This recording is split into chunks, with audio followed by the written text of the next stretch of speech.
El título de la charla de hoy, que es sobre los narcisistas y los psicópatas que viven sin empatía.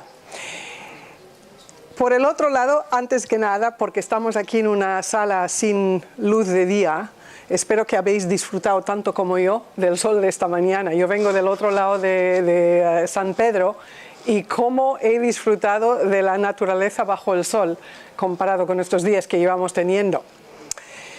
Bueno, este tema es muy grande y muy complejo, especialmente porque no hace mucho que realmente las personas como yo, es decir, los psicólogos y los psicoterapeutas, se empiezan a dar cuenta de la envergadura de esto en nuestra sociedad. Y yo no creo que tengamos hoy día más narcisistas y psicópatas que antes, sino sencillamente los estamos reconociendo por una mayor cantidad de información que hay, tanto como, por supuesto, estudios clínicos sobre todo el tema de ellos. Quisiera decir también que hay dos clases, al menos. Por favor, ¿escucháis bien o queréis micrófono? ¿Sí? La escuchamos bien. Sí.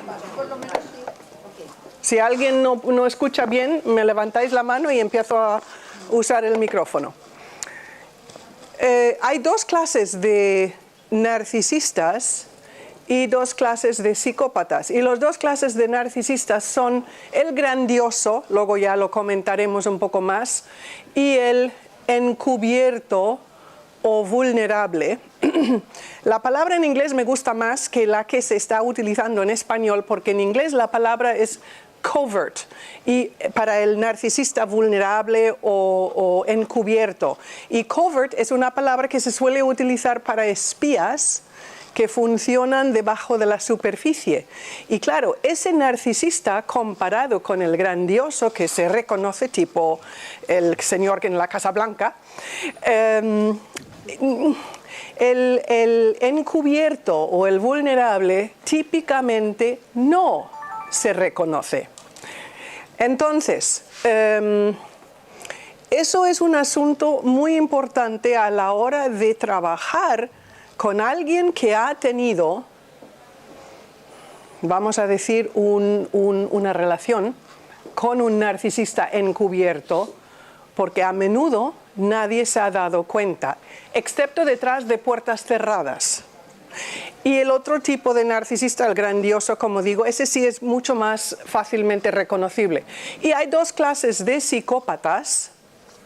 Uno que es el psicópata que llevamos escuchando toda la vida de las películas de asesinos en serie, por ejemplo.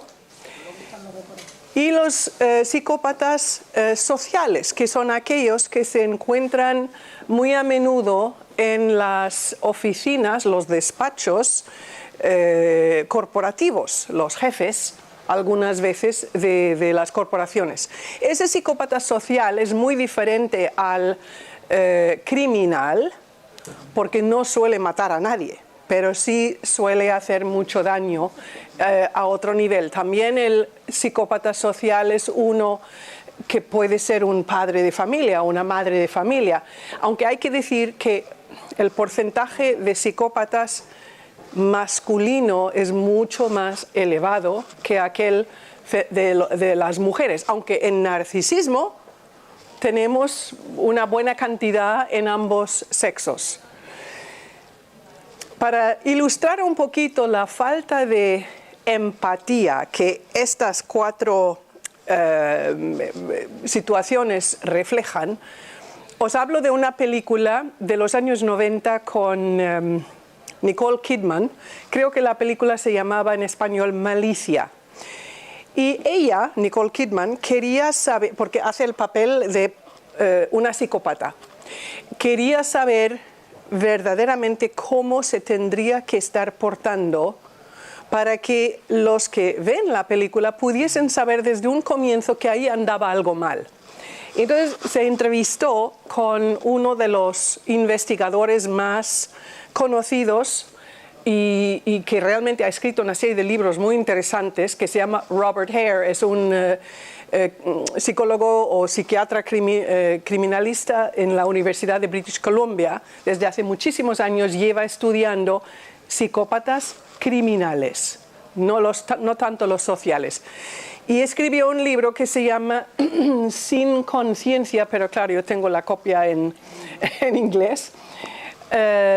Y hizo una lista muy interesante de muchos síntomas que nos ayudan a reconocer a un psicópata, pero claro, esa lista la hizo en base a los estudios de psicópatas encarcelados, que típicamente habían matado, si no a una, a muchas personas. Bueno, pues total, Nicole Kidman y este buen señor se relacionan para que ella pueda hacer mejor su papel en la película, y el resultado es lo siguiente. En la película, ella presencia, el personaje que ella hace, presencia un accidente de una niña pequeña en la calle y está llena de sangre, viva, pero llena de sangre, y la madre evidentemente está con su hijita mostrando lo que uno muestra cuando uno quiere a alguien y está muy, muy, muy preocupado. Y entonces, después de presenciar la escena de la madre con la niña, Nicole Kidman, en su papel, se va a su casa, se va al baño y en el espejo empieza a practicar, a emular, imitar las emociones que vio en la cara de esa señora, de esa madre, para poder utilizarlo. Porque cuando hablo de narcisistas y psicópatas sin empatía, pongamos que empatía significa entender lo que el otro siente, tener la capacidad de ponerse en los zapatos del otro para entender lo que siente. Los psicópatas y los narcisistas no es que no tengan esa posibilidad, vamos a ser generosos y decir que nunca la han podido desarrollar debido a X, Y, Z que les ha sucedido en su vida muy temprana.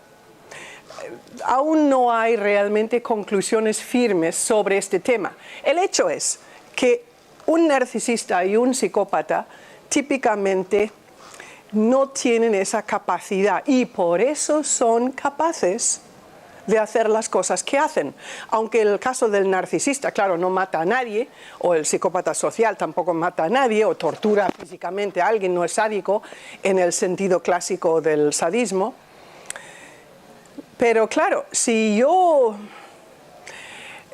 me engatuso a una señora mayor que tiene unos ahorros y soy un señor bien parecido y la hago creer que la quiero y luego me llevo todo su dinero porque me lo da para invertir y la dejo suelta, pues esa falta de empatía es la que me permite hacerlo y no sentir culpabilidad o sentir qué cosa más mal ha hecho a esa pobre señora que se ha quedado sin sus ahorros y le he destruido básicamente su vida. Y sabemos perfectamente que esto pasa muy a menudo.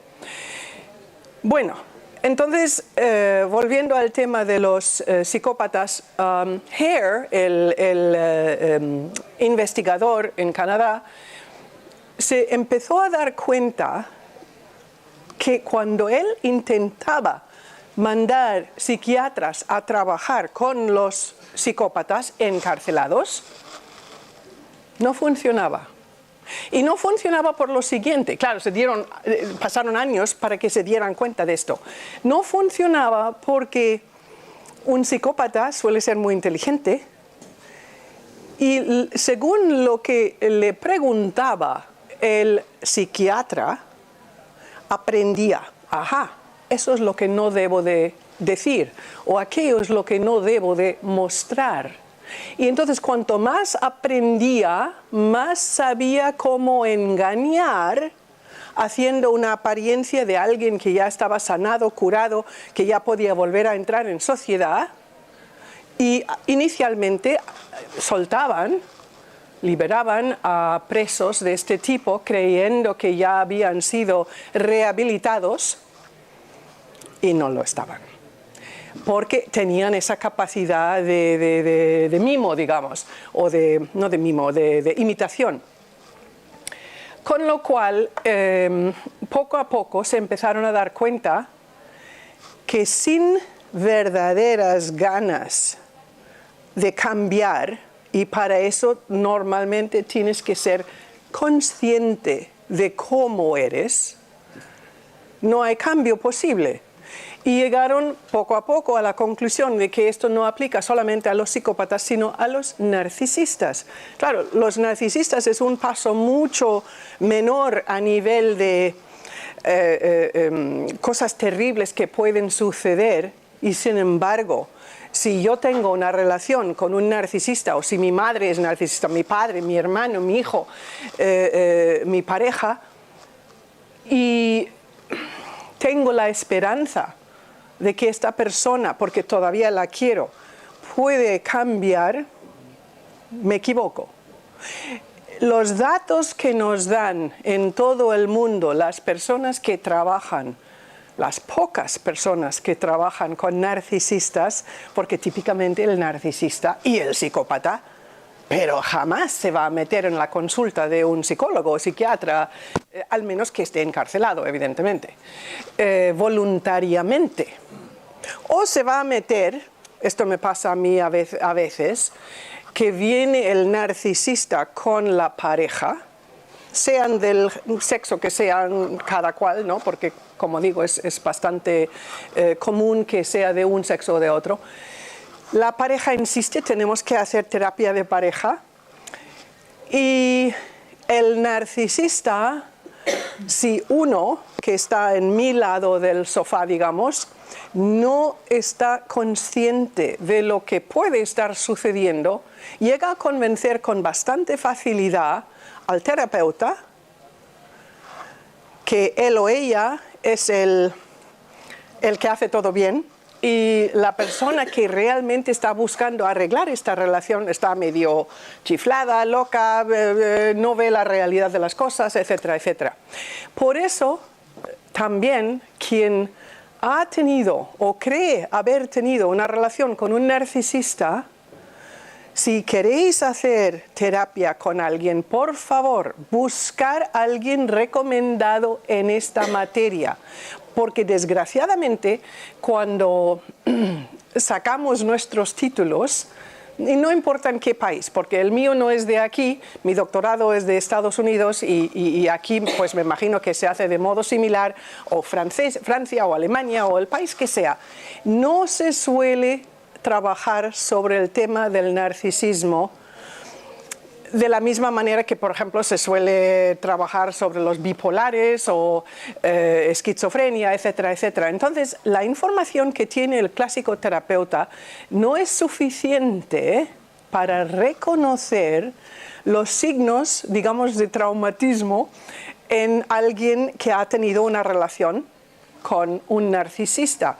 Si tenéis que buscar en internet y hacer sesiones por Skype con alguien, a lo mejor en, yo qué sé, en Lima, no importa. Buscar a alguien que tenga antecedentes verdaderamente comprobados en esta materia, porque es muy fácil para un terapeuta que no está metido en este mundo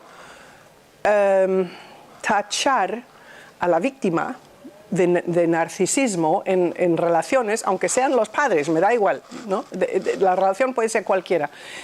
Muy fácil de tachar a esa persona, bueno, ya, déjalo ya, en vez de darse cuenta de la cantidad de trauma que ha habido en esa relación. Entonces, eso solo para que lo tengáis un poquito en la mente. Otra cosa que quiero decir, psicópatas, narcisistas, pero luego tenemos personas maquiavélicas.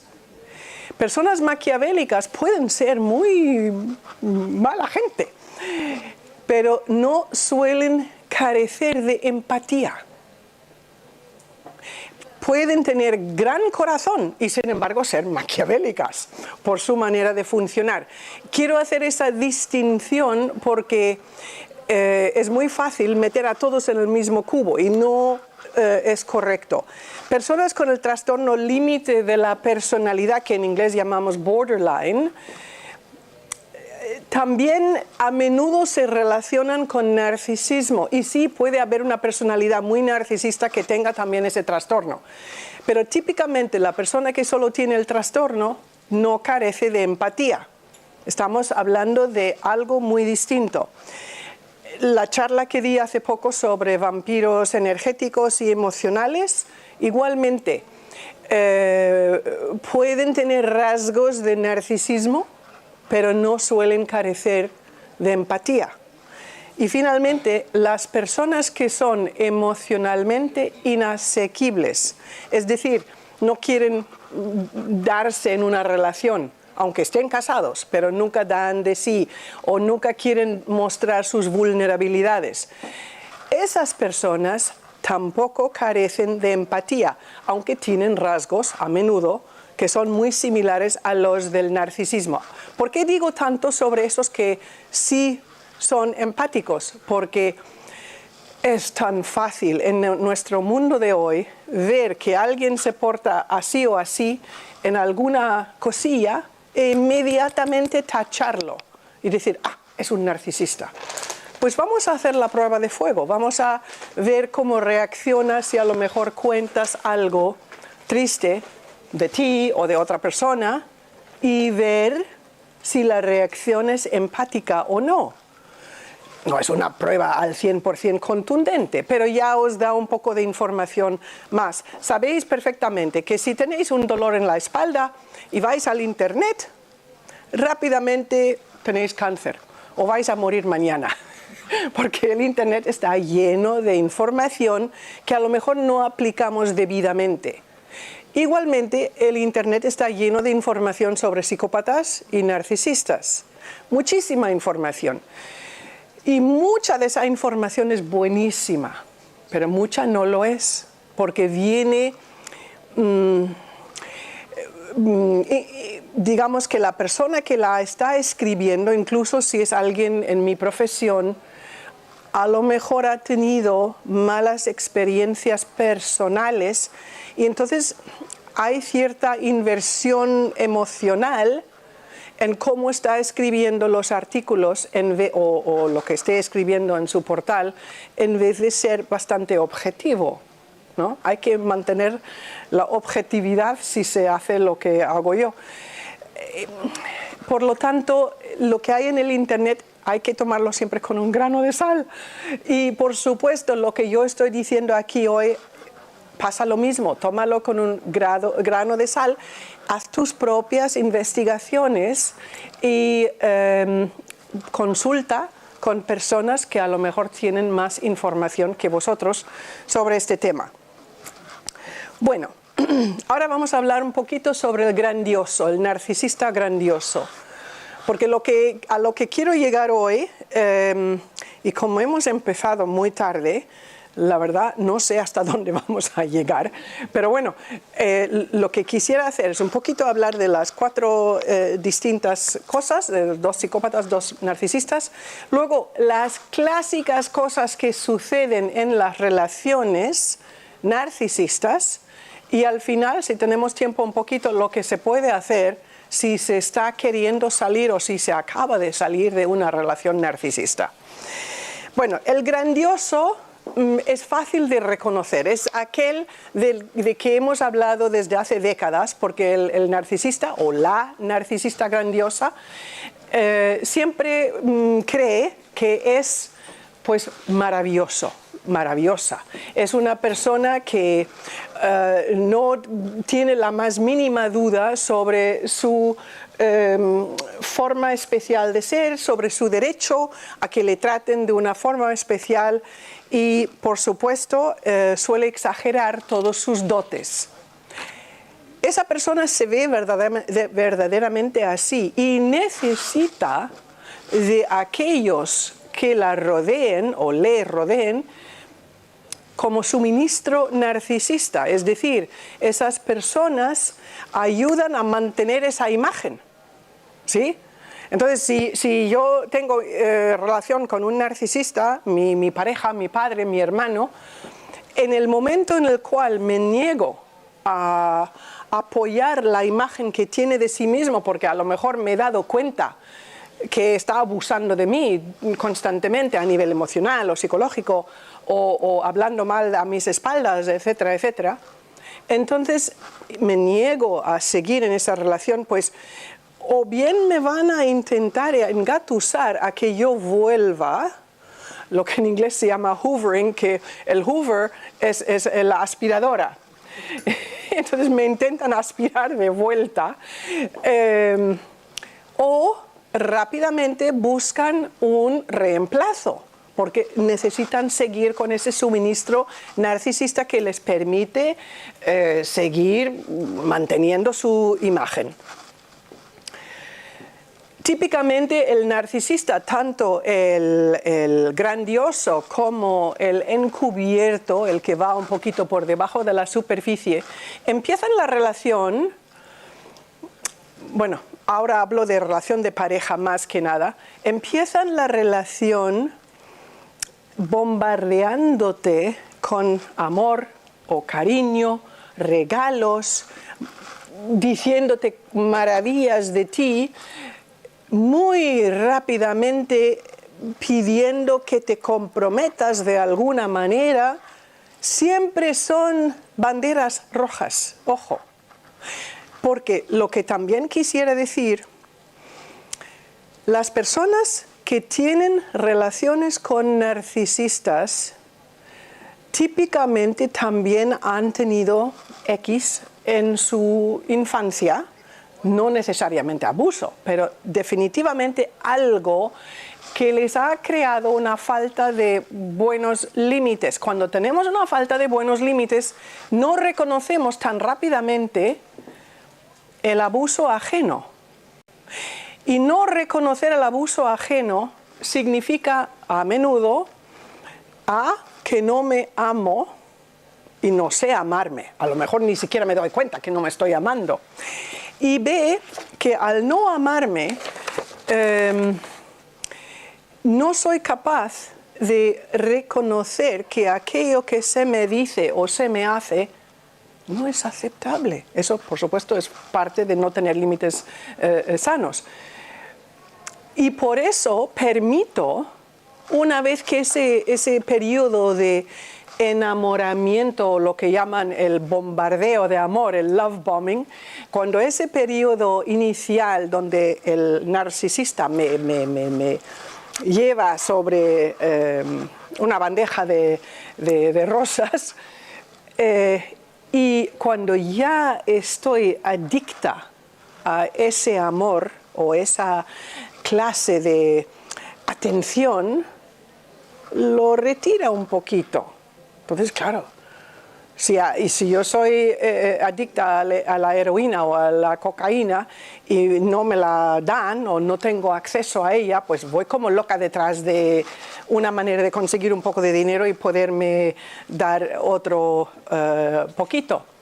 En el amor de este tipo enfermizo pasa lo mismo. Si me retira un poquito esa atención que me ha ido acostumbrando a ella, yo voy a ir como loca detrás de esa persona, y hablo tanto de hombre como de mujer. O sea, no cambio aquí por el sexo. Voy como loca detrás de esa persona haciendo lo que sea, pero de verdad lo que sea, para que me vuelva a dar lo que estoy echando en falta, lo que me parece que me hace falta para poder sobrevivir.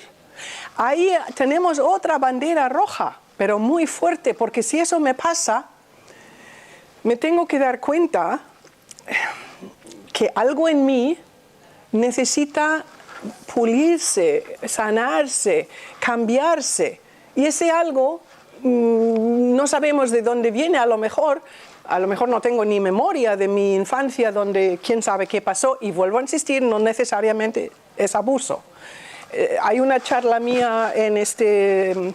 Sabéis que estas charlas se suben a Mindalia y Mindalia lo sube a YouTube. Bueno, pues hay una charla mía sobre los límites no sanos, donde hablo con más detalles sobre este tema de los límites malsanos.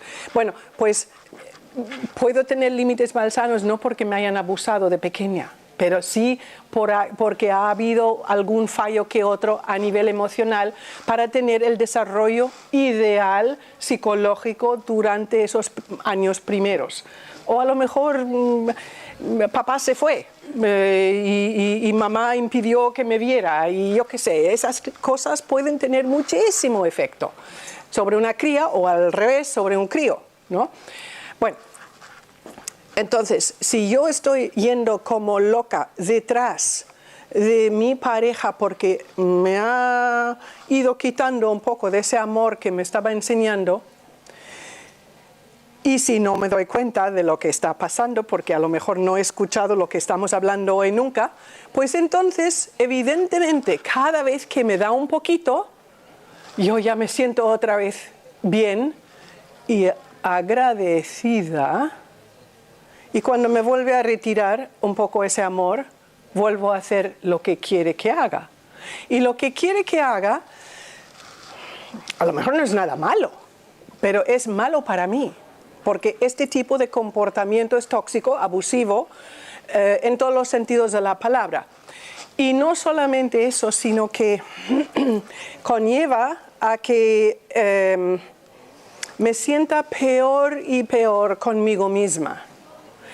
Y que al final del día dependa totalmente de esa otra persona, psicológicamente, emotivamente. El narcisista también, típicamente, intenta aislar a la víctima, aislar de la familia y de los amigos. ¿Por qué?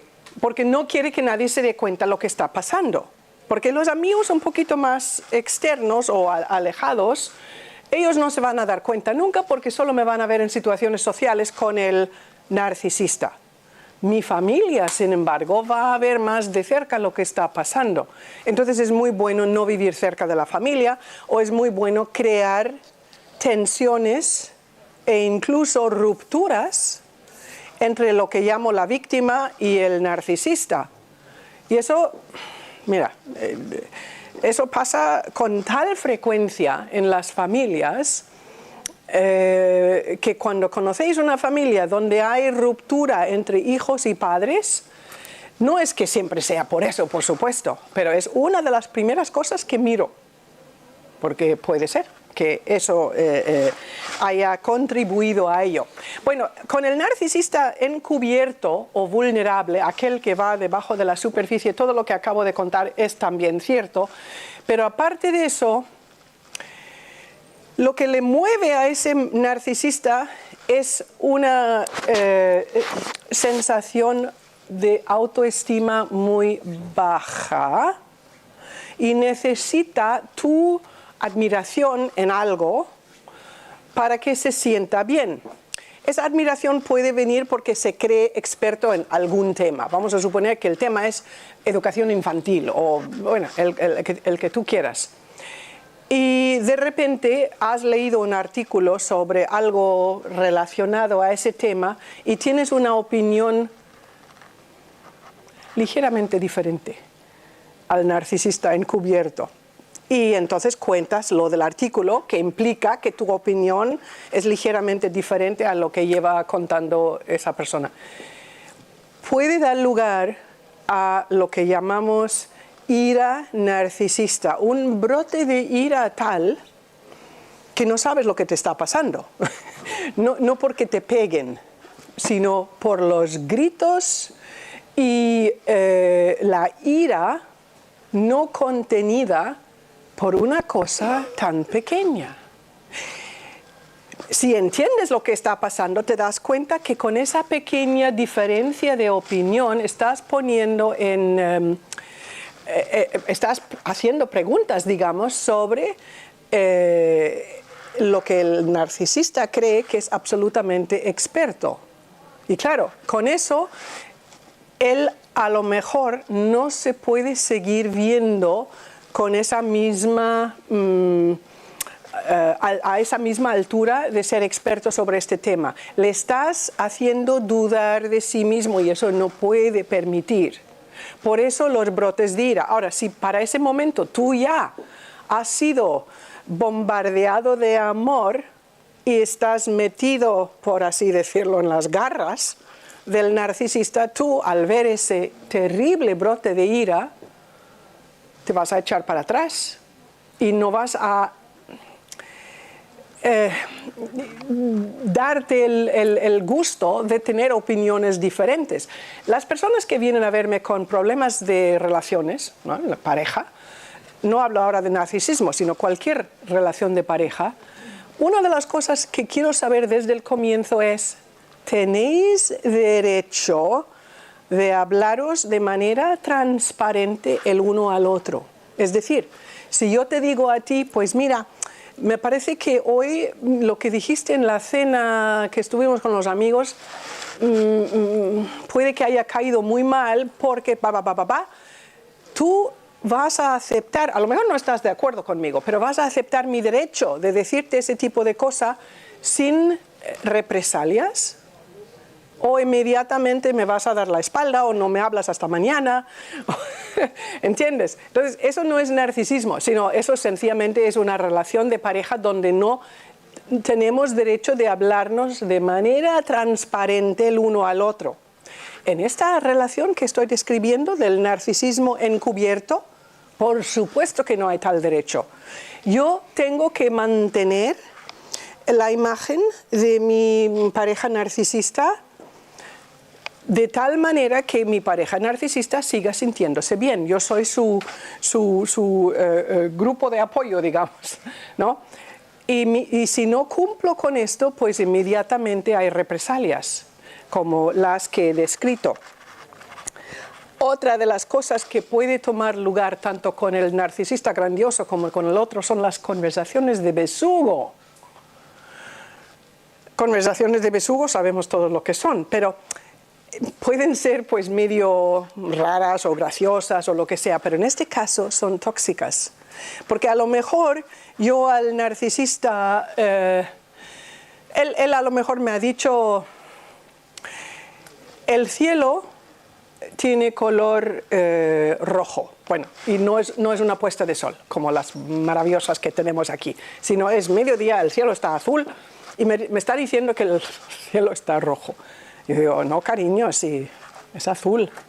Bueno, de allí llegamos a qué ha hecho mi madre la última vez que estuvimos en Navidades. Y nuestro hijo ha hecho aquello con lo de la chaqueta que quitó al hermano. Y tú, que eres muy mala madre o muy mal padre, ¿por qué tal? Entonces llega una conversación tóxica donde tú ya no sabes qué pensar. Y las conversaciones de besugo, que conste, son muy similares a una técnica que utilizan los narcisistas ya cuando la relación está bien adentrado, que en inglés se llama gaslighting y creo que en español se dice lo mismo. No sé si conocéis una película o habéis oído hablar de una película de los años 40 con Ingrid Bergman que se llamaba Gaslight. Y la película era de un señor que se casó con una viuda rica y la quiso creer que se estaba volviendo loca, que es un poquito lo que puede pasar en las relaciones narcisistas. Y entonces lo que él hizo, imagínate, bajo por la mañana al comedor y veo que la lámpara que siempre está en aquel sitio no está. Y le digo a mi pareja: ¿pero qué ha pasado con la lámpara que estaba ahí desde hace 20 años? Y dice mi pareja: ¿qué lámpara? Ahí nunca ha habido una lámpara. Bueno, ahí podríamos seguir con ejemplos y más ejemplos, pero esto es la técnica de gaslighting, que se utiliza esa palabra debido a aquella película, para hacer creer a la víctima del narcisista que ya no sabe dónde está la realidad. Las conversaciones de besugo son un poquito lo mismo. Bueno, ¿queréis que me vaya hacia el lado de los psicópatas o más bien al lado de los narcisistas y las cosas que hacen? Porque nos queda relativamente poco tiempo. Venga, narcisista. Sí, efectivamente. Bueno, una de las principales técnicas que utilizan, que es un poquito el aislamiento del que hablé antes, es el dividir y conquistar, que fue Julio César quien primero habló de eso. Si divides, conquistarás. Y el narcisista, supongamos que es un padre o una madre, lo hace con los hijos, para que los hijos no tengan una unión, con lo cual no se van a hablar nunca de sus impresiones sobre sus padres, porque no están unidos, porque se pelean o lo que sea. Total, evidentemente, si es el caso de una pareja, pasaría lo mismo con la familia de la pareja. Un yerno consigue dividir a su mujer de la familia de la mujer o viceversa, la nuera de la familia del marido.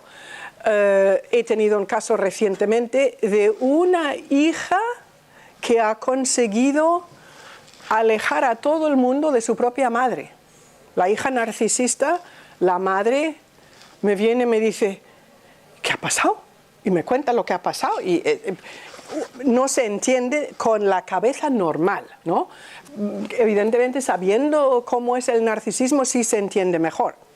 Bueno, aparte de esa estrategia tenemos el concepto de una persona en la relación que no es el narcisista, que es el facilitador. Enabler en inglés viene de la literatura sobre alcoholismo. Supongamos que soy la madre de un alcohólico. Si yo soy la facilitadora, cuando mi hijo alcohólico se está intentando poner sobrio, mantengo la bandeja de plata con todas las botellas en el salón para servir copas a mis amigos, pero mi hijo vive conmigo. Entonces facilito que mi hijo no solamente tenga acceso, mi hijo es adulto, puede tener acceso en cualquier bar o donde sea, ¿no? Pero le facilito dentro de lo que es la casa tener ese fácil acceso a lo que no le viene bien. En el caso del narcisismo, de donde, como digo, ahora se utiliza la misma palabra, puede ser, por ejemplo, la madre de una familia que sea la facilitadora cuando el narcisista sea el padre, o al revés. El narcisista siendo la madre y el facilitador la madre. Pero el papel del facilitador es de andar por la relación familiar así y nunca admitirse, y por supuesto a otras personas, lo que está pasando con el narcisista en esta familia.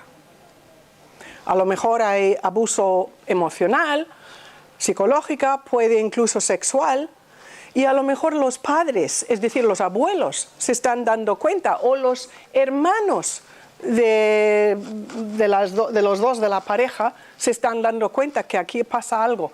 Pues esa persona que hace el papel de facilitador se hace ciega y defiende a rajatabla al narcisista. No porque es persona mala, sino porque ya ha sido metido dentro de ese paquete de adicción, necesita que el narcisista esté bien con él o con ella. Esa necesidad es enfermiza, evidentemente, pero no podemos culpar al facilitador tan rápidamente. Yo sospecho, por ejemplo, no sé si habéis seguido un caso en Estados Unidos de un montón de niños, como 12 o 15 niños que han sido encontrados en una casa en California, maniatados, que los dejaban duchar una vez al año, no iban al colegio, solo les dejaban comer una vez al día o yo qué sé qué cuántos. Bueno, cuando luego se ha visto la pareja, es decir, padre y madre, en varios vídeos de las noticias, La madre parecía estar en ese papel. Claro, hablo solo de observación, puede que no tenga yo ninguna razón. Y el padre, digamos, el que está en el papel del narcisista o psicópata, consiguiendo que esa familia hubiese vivido tantas décadas de ese modo. Y la madre media ciega, pero por estar en este papel, y probablemente muy dependiente de ese marido. Bueno, ya hemos hablado del gaslight y del bombardeo de amor, que es lo que viene siempre al principio, como dije, para que se enganche la víctima.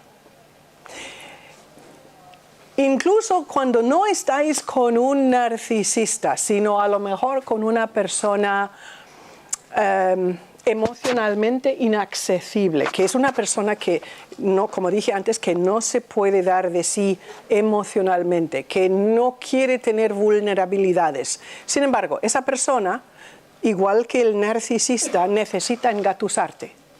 Necesita que tú seas suyo o suya. Y para conseguir eso lo necesita por motivos emocionales, digamos, no del todo sanos, pero ese es el por qué lo hace. Y para conseguirlo te va a bombardear con amor, con atención y todo lo que tú quieras. Si tenéis una situación así en el futuro, donde el corazón todavía no se ha dado a esa persona, hacer mucho caso. Eso no es normal. Normalmente cuando conocemos a alguien, si somos más o menos sanos, pues nos tomamos nuestro tiempo. Siempre digo, tomamos mucho más tiempo en elegir un coche o una casa que una pareja. Y sin embargo, la pareja es en teoría para toda la vida, ¿sí? Y nos damos rápidamente, el corazón se da rápidamente, eso tiene sus causas y suelen tener mucho que ver con falta de límites, falta de autoamor, etcétera, etcétera. Pero si ya sabéis cuáles son las banderas rojas, pues hacer caso. Y si alguien os está persiguiendo muy exageradamente y prometiendo X, o de repente son iguales que tú. A mí me gusta esquiar. Ah, pues qué coincidencia, yo también soy un enamorado de esquiar. A mí me gusta un plato raro polaco, pues a mí también me gusta ese plato porque no sé qué. Y así, ¿no? Entonces, y evidentemente más adelante vais a descubrir que eso no tiene nada que ver con la realidad.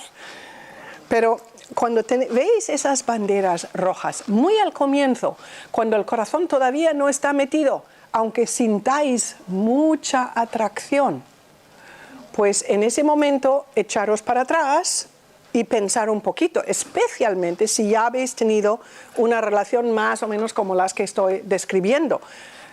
Eso de echaros un poquito para atrás y intentar observar durante un tiempo, igual ¿cómo se llama cuando se lleva un coche? Muchas gracias, rodaje. Pues llevar la pareja de rodaje en el sentido de observación. Para ir al cine solo. No, porque en el cine no habláis. Hay que hablar, porque si no se habla, no vais a poderos dar cuenta qué es lo que está pasando con esa persona. Entonces las conversaciones son donde más información vais a tener sobre el modus operandi de esa persona. ¿Sí? Y ahí es donde digo, cuidar bien el corazón, observar un tiempo y luego tomar decisiones. Y aunque os guste mucho, primero observar. Cuando una persona pone muchas pegas a una relación, cuando una persona te pone muchas dificultades, puede ser un síntoma de que es una persona con un cierto grado de narcisismo. Porque yo cuando encuentro una persona que pone demasiadas dificultades, es como ya empezando a poner pegas, me parece muy difícil llegar a esa persona, ¿no? No sé si habéis oído todos. ¿Sí? ¿Habéis oído atrás también? Ok. Una pregunta. ¿Esa persona primero ha engatusado al otro? Bueno, entonces sí, estamos hablando de lo mismo. Es que me pareció muy contradictorio que al principio todo fue tan fácil, de una antigua relación, Sí. ¿no? al principio era muy fácil, pero después ponía muchas dificultades para conseguir lo que yo quería conseguir. Claro, pero ten en cuenta que cuando todo es maravilloso al principio es el periodo de asegurarse que tú estés segura, es decir, que te tiene de manera segurísima o segurísimo. Y ese periodo es muy importante porque una vez que sepa que estés atrapada o atrapado, entonces puede empezar a demostrar su verdadero carácter. Y su verdadero carácter probablemente es de no querer ser asequible emocionalmente hablando. La persona que describes no necesariamente tiene que ser narcisista. Puede ser sencillamente alguien que no está dado a darse emocionalmente. Y en el momento en el cual te tiene asegurada, por así decirlo, no es que se eche para atrás, pero se cuida mucho, porque sabe que te tiene. Y probablemente en la cesta de allá tiene algún que otro, como decimos en inglés, huevo. Más huevos en la cesta. Sí, porque si casualmente te fueras, ahí están los otros o las otras que puedo elegir, con lo cual siempre tengo asegurado mi bienestar. No es porque sea una persona necesariamente infiel. La infidelidad no es el motivo primordial por ese tipo de comportamiento, sino más bien necesito asegurar siempre estar bien, con lo cual necesito siempre que alguien esté conmigo de tal manera que están en mi mano. Y ahí tengo dos esperando ¿cómo se dice? En el escenario del teatro, detrás de... Bueno, no. Gracias. Y con lo cual está asegurado siempre mi bienestar. Claro, en un narcisista asegurarse su bienestar es más enfermizo que en una persona emocionalmente no asequible, porque la persona emocionalmente no asequible todavía tiene posibilidades de cambiar. No vamos a decir que muchos lo hagan, pero algunos sí lo hacen, y lo he visto. Pero el narcisista, eso ya... Entonces, ¿qué hacer cuando tienes una relación con un narcisista, te has dado cuenta y te quieres marchar? Lo primero que hay que hacer es resolver, decidir no tener más contacto. Si es una pareja donde habéis tenido hijos, eso es muy complicado. Y lo primero que hay que hacer es de manera legal asegurar de que los niños tengan un régimen de visitas preestablecido legalmente, mejor con ayuda de un terapeuta metido en ese tipo de materia, porque si no va a ser muy mal para los niños. Porque evidentemente si ya lo tenemos en parejas normales donde los dos divorciados o separados hablan mal a los niños del otro, imaginaros cómo pasa con un narcisista. Son situaciones muy complicadas. Bueno, y aparte de eso hay que tener en cuenta que incluso durante la relación, vamos a suponer que yo soy la hermana de alguien en una relación con un narcisista y me estoy dando cuenta. Y he sido inoportuna y he dejado ver al narcisista que yo reconozco lo que está haciendo con mi hermano o hermana. Ahora empieza la campaña de difamación, de desprestigio, donde rápidamente todos de nuestro contorno van a creer que yo he causado problemas, que yo soy la mala, que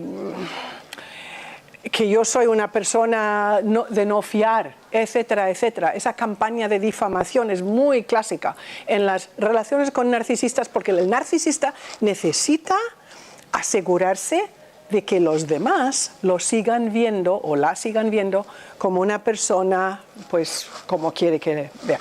Y incluso puede pasar, como por ejemplo en el caso de la señora que comenté antes, donde su propia hija ha conseguido que el contorno de la madre ya no ve bien a la madre, amigos de la madre vienen a la madre y le dicen, pero ¿cómo es posible que te portes así con tu hija? Es horroroso. Y no hay casi nada que se puede hacer cara al narcisista. O sea, la separación del narcisista, en el caso este, es la hija. Pero le dije a la madre, intenta por lo menos tener un tiempo de separación, de calma, porque si no, lo único que tú haces es darte con la cabeza contra la pared. No voy a decir que no tengas más tu hija en tu vida, pero intenta no tener el mismo contacto con ella que has tenido en el pasado. Como viven en dos países diferentes no es tan difícil, pero es una situación muy, muy complicada. La proyección que conste es otro problema que existe en las relaciones narcisistas, donde el narcisista te tacha a ti de lo que tú has observado en él o en ella. Si a lo mejor dices, pero ¿por qué me mientes? Rápidamente se ha torcido y tú eres la que miente siempre. ¿O por qué me has sido infiel? Pues por tu culpa. Y tu culpa a lo mejor es que no dejas bien los platos en el armario. No tiene que ver con que a lo mejor tú no quieres intimidad en la cama. O sea, es una proyección tal que te lleva a conversaciones tóxicas, a conversaciones de besugo, a todo ese tema que hemos estado hablando. Y es muy complicado salirte de esas si tú no dejas la relación del todo una vez que te has dado cuenta. Y además voy a decir un par de cosas más con respecto a qué hacer al final, aparte de lo de los niños que hemos dicho. Intenta también o considera bloquear a los amigos en común, porque los amigos en común probablemente con la campaña de desprestigio van a estar de la parte del narcisista. ¿Cómo los vas a volver a convencer? Vas a pasarte el día luchando, defendiéndote para a lo mejor no ganar. Déjalos, deja de tener contacto con ellos, a lo mejor volverán, a lo mejor se van a dar cuenta un buen día de estos, pero por lo menos los amigos en común. Además, ellos te van a hablar mucho de quien has dejado, de quien con quien ya no quieres tener contacto por la forma tan tóxica de la relación. Puedes sentir mucha vergüenza de no haberte dado cuenta antes. Sé buena contigo mismo al darte cuenta de eso. Tu vergüenza no es necesaria. Sé buena, intenta aprender a amarte para que eso se empiece a sanar en tu vida. Tienes malos límites, tienes que aprender a tener mejores límites. Has sido preso de manipulaciones muy inteligentes. Ten en cuenta todo eso. Bueno, apunta todos los motivos por los que dejas a esta pareja narcisista para acordarte. No los vayas a olvidar, porque a lo mejor te manda rosas o viceversa, si es mujer te manda X, y vuelves a sentir que bueno, realmente podría volver porque ha sido tan bonito. Mira tu lista. Hazte, o habla con alguien que supo cómo era tu narcisista, vete a hablar con esa persona para que te vaya acordando todo lo que pasó. Date cuenta que el narcisista rápidamente va a buscar otra persona. No sientas pena con eso. Necesita esa otra persona. Y como digo, ámate, aprende a amarte y date un tiempo para vivir un duelo. El duelo es por ti, por todo lo que tú no sabías y también por haber perdido lo que tú creías que iba a ser una buena relación. mantente ocupado. Y luego lo que os dije al principio, búscate, si necesitas terapia, búscate a alguien que entiende de todo este tipo de tema. Y mira bien tu futuro, busca propósitos en tu vida, llena tu vida de cosas que te ayuden a sentir bien. Eso es primordial y principal. Cuando tenemos un propósito en la vida, todo lo demás funciona mejor. Un propósito en la vida no tiene que ser salvar a los niños en la India o en el Sáhara o en el Sudán, sino un propósito que te signifique algo para ti. Eso siempre ayuda a seguir adelante. Bueno, siento que no tengamos más tiempo, pero otro día será.